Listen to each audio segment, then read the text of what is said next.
Boyfriend, girlfriend, si babae, si lalaki, may karapatan ng hawakan ang kamay, manghalik, magromansa o mag-sex.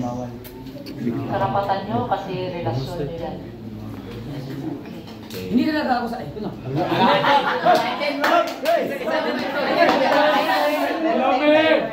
Okay, ready na ka? So, bigay mo lang yung kulbaan pa yun.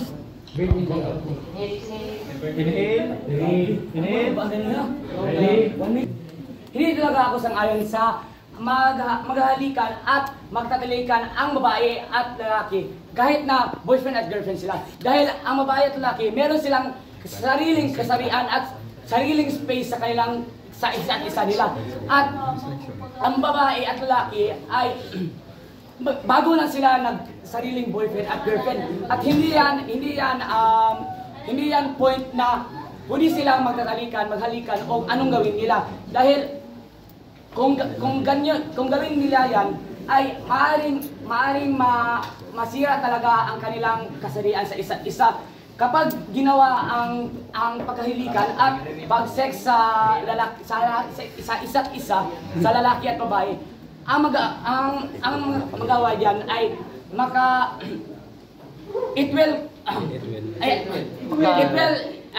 makagawa yan ng teenage pregnancy. Stop. Ladies and gentlemen, ang issue nga po ito ay ihahalin tulad ko sa issue na dinebate kahapon. Sex before marriage or marriage before sex. Ang sex po ay hindi po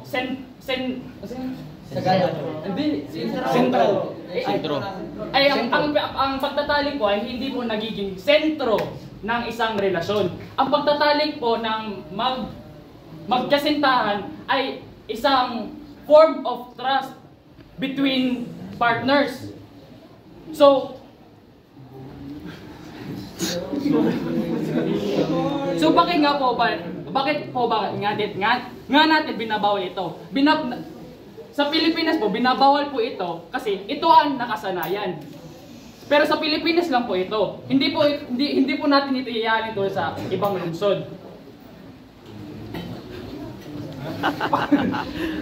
Hindi ako sang-ayon yan. Ang pagtatalikan ay dapat lang na kapag boyfriend at girlfriend, hindi dapat niraromansa, lalo na kapag pinipilit. Dahil lalo na sa aming babae na protektado ng batas, katulad ng RA 9262 o Violence Against Women and Children Rights, na ang pagpupimilit ng pakikipag-sex or kundi na pag nilabag mo ang isang karapatan, lalo na sa aming mga babae, ay pwede kayong makasuhan. May 30 seconds. Okay. Go. Labas na yung iya. Nire-rate ka dito. napaka 30 seconds. Nire-rate ka. Begin. Agree ako sa meron ng karapatan ang magjowa na magtalik or magromansa. Dahil katulad nga kahapon, ito ay ang pagtatalik ay isang bagay na makikita mo para makita mo makita mo kung compatible ba kayo ng jowa mo. At katulad din kahapon, isa ito bali ito ng readiness para makita mo kung ito na talaga ang para sa iyo. At isa na to kay Bano. Para din agree din ako na mayroong karapatan na magjowa para may karapatan na. Stop. And listen and learn. Go.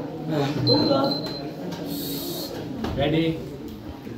Para sa akin, ang pagruromansa o paghahawakan ng mga jowa ay hindi talaga pwede. Dahil sa paghahawakan ay pwedeng ma-move up or ma-elevate yung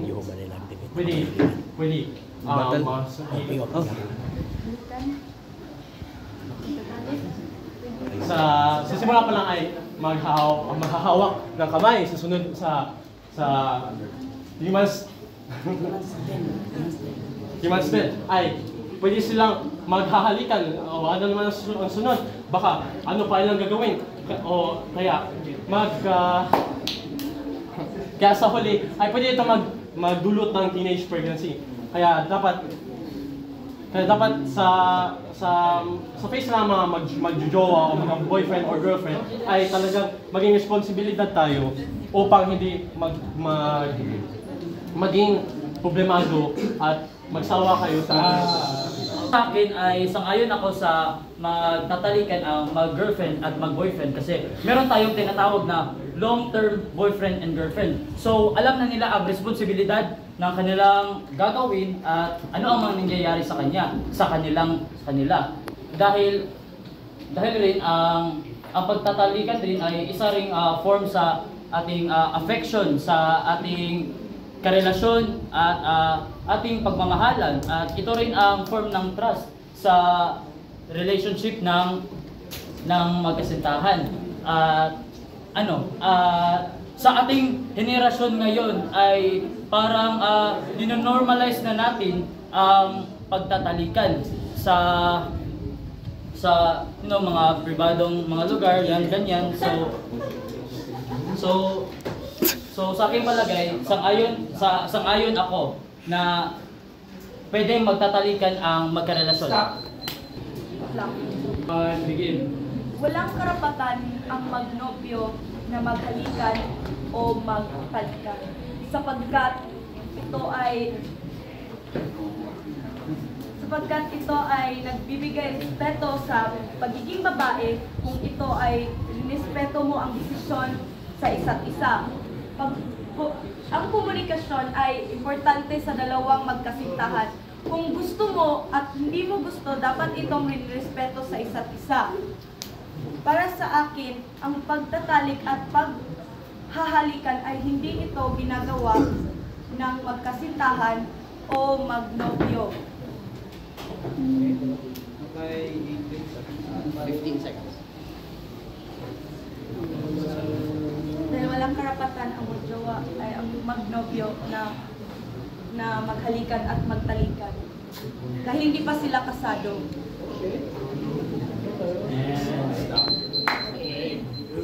Sang-ayon ako sa paghahalikan, pagsiseks o pagroromansa ng mga magnobya.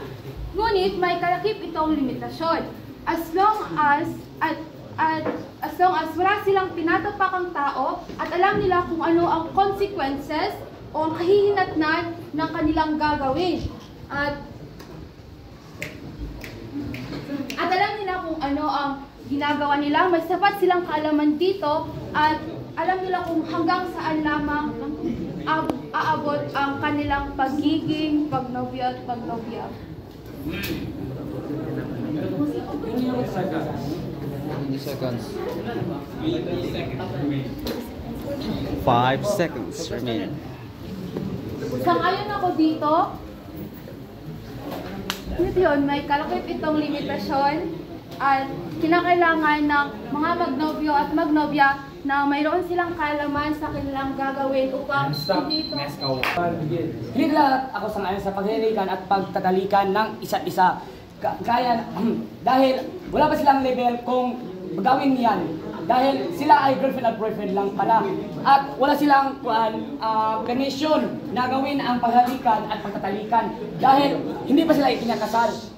At hindi pa sila kinakasal. At bakit sila gawin yung pagtatalikan?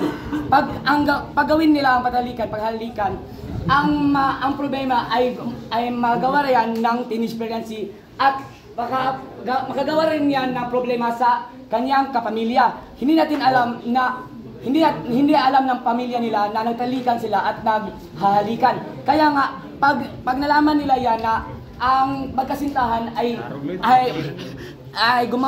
nagtatalikan na at kung hindi sila nagamit ng protection, edi ang resulta niyan ay magiging teenage pregnancy. At ang teenage pregnancy ay isang problema sa isa't isa. Pati na sa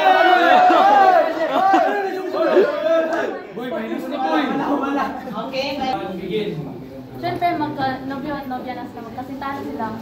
May kagustuhan na silang gumawa ng mga aktong ganyan. At nabanggit mo kanina ang tungkol sa teenage pregnancy or unwanted pregnancy. Ito ay maiiwasan gamit ang sex education. Kaya nga may sex education para alam natin ang anong kailangan gawin para maiwasan ang mga bagay na ito, di ba? At yung sinabi ni Badilla kanina na tungkol sa batas, hindi definite ang batas. Ang batas ay ginagawa ng mga tao, di ba? At ang batas ay maa-adjust ayon sa mga kagustuhan ng tao kung ano sa tingin nila ang tama o mali. Pag ginawa nila ito, kung alam na nila ang sex education, dito maiiwasan na nila ito, di ba? Paano? So anong point mo?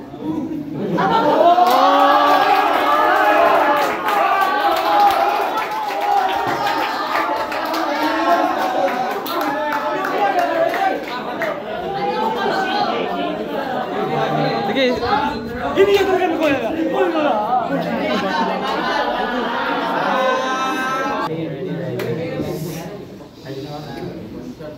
3, 2, 1, begin. So sinabi mo na makondorado. Wala tondo lagi. Side, 3, 2, 1, begin. Okay? So sinabi nyo na ang pagtatalikan ay may sex ed. Hindi lang sapat ang sex education na parang iwasan ang magtalikan talaga. Hindi talaga ako sang-ayon dahil ang pagtatalikan ay hindi mo makontrolado ang pagtatalikan at ang paghawakan at paghawakan sa isa't isa dahil ang pagtatalikan ay kapag kayo ay magtatalikan na inhited talaga kayo, hindi nyo talaga kontrolado kung dapat know your boundaries. Alam na natin ang responsibilidad kapag na So based on your sex education, kung may limitasyon kayo, Sang-ayon ako! Sang-ayon ako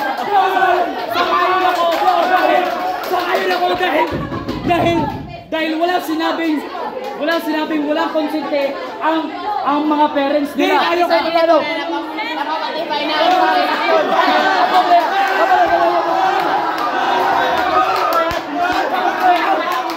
Pwede magtatalikan as long as there's no limitation. And there's hindi kayo pero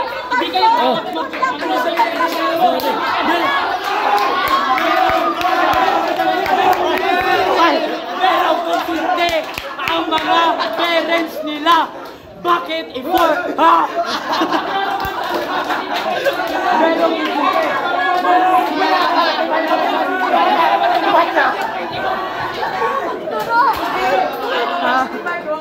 Kapag magtatalikan kayo, hindi yan talaga hindi kayo kontrolado sa pagtatalikan nyo. Kaya magawa kayo ng Hindi kayo magtatalikan. Pwede dahil sa problema, kasi pwede kami ng studio. Merong konsente.